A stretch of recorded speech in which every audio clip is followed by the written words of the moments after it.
Évangile de Jésus-Christ selon saint Marc. Au chapitre 7, des versets 31 à 37. En ce temps-là, Jésus quitta le territoire de Tyr. Passant par Sidon, il prit la direction de la mer de Galilée et alla en plein territoire de la Décapole. Des gens lui amenèrent un sot qui avait aussi de la difficulté à parler et supplient Jésus de poser la main sur lui.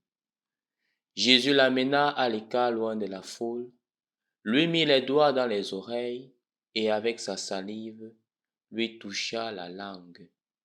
Puis, les yeux levés au ciel, il soupira et lui dit, Ephrata, c'est-à-dire ouvre-toi. Ses oreilles s'ouvrirent, sa langue se délia et il parlait correctement. Alors Jésus leur ordonna de n'en rien dire à personne, mais plus il leur donnait cet ordre, plus ceux-ci le proclamaient. Extrêmement frappé, il disait, il a bien fait toutes choses. Il fait entendre les sourds et parler les muets. Au nom du Père et du Fils et du Saint-Esprit. Amen. Loué soit Jésus-Christ. La preuve qui te permet et qui me permet de savoir que je suis touché par Dieu, c'est lorsque je deviens sensible à la souffrance de l'autre. Quand je suis capable de sortir au-delà de moi et de souffrir quand l'autre souffre. Lorsque je conduis, lorsque je suis en route et je vois un accident, quelle est ma réaction? Quand je rencontre quelqu'un qui a été agressé, quelle est ma réaction? Quand je rencontre quelqu'un qui est dans le besoin, une personne paralysée, quelle est ma réaction? C'est un signe qui te permet de savoir si je suis habité par l'Esprit de Dieu ou non. Dans l'évangile que nous venons d'écouter, Jésus a cette attitude de voir dans le paralysé celui qui a la main sèche, la souffrance. Et voyant la souffrance, il se sent touché. Il est plein de compassion. Il n'est pas indifférent à la souffrance de cette personne. Mais d'un autre côté, on voit des personnes qui ne regardent plus la souffrance, mais regardent leurs intérêts. On va voir s'il va guérir.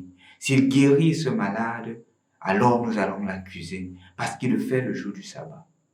Oubliant que le sabbat, c'est d'abord le jour consacré à Dieu. Et le jour qui est consacré à Dieu doit nous amener à voir Dieu dans l'autre. C'est un peu comme le dimanche. Est-ce que le dimanche, en allant à l'église, je suis davantage transformé? Un monsieur me disait, mon père, parfois, je me sens mal à l'aise quand ma femme va à l'église. J'ai dit, pourquoi? Il me dit, quand elle revient à la maison, c'est toujours les conflits. Et à un certain moment, je me demande à quoi servit cette église-là. Moi qui ne vais pas à l'église, je suis parfois mieux. Parce que quand elle rentre de l'église, on n'est plus en paix. Chers frères et sœurs dans le Christ, l'expérience de Dieu nous amène à la conversion. L'expérience de Dieu nous amène à un changement substantiel. Nous amène à voir l'amour dans les autres. À ne pas seulement voir ce qui est mauvais. Je ne suis pas en train de canoniser les personnes, non. Mais à être capable de voir le bon dans l'autre. Plus encore le dimanche. Que lorsque je vais à l'église le dimanche, quand je rentre, je cherche d'abord à voir ce qui est positif. Dans la maison, dans l'enfant qui apprend, dans l'étudiant, dans l'élève, dans le plus faible, que je sois capable de voir ce qui est bon.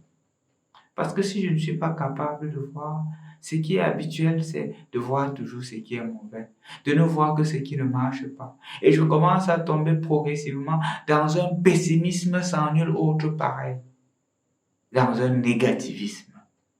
Dieu ne veut pas de nous des personnes, Dieu ne veut pas que nous soyons des personnes pessimistes. Dieu veut que nous soyons des personnes optimistes. Quand nous sommes pessimistes, nous sommes comme ces pharisiens.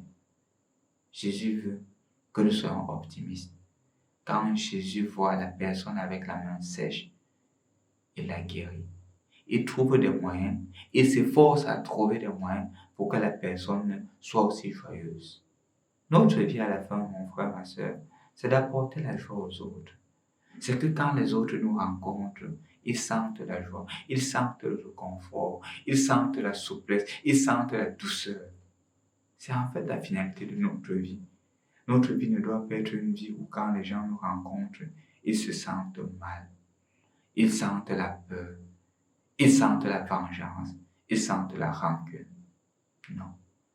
Que notre vie soit semblable à celle de Jésus.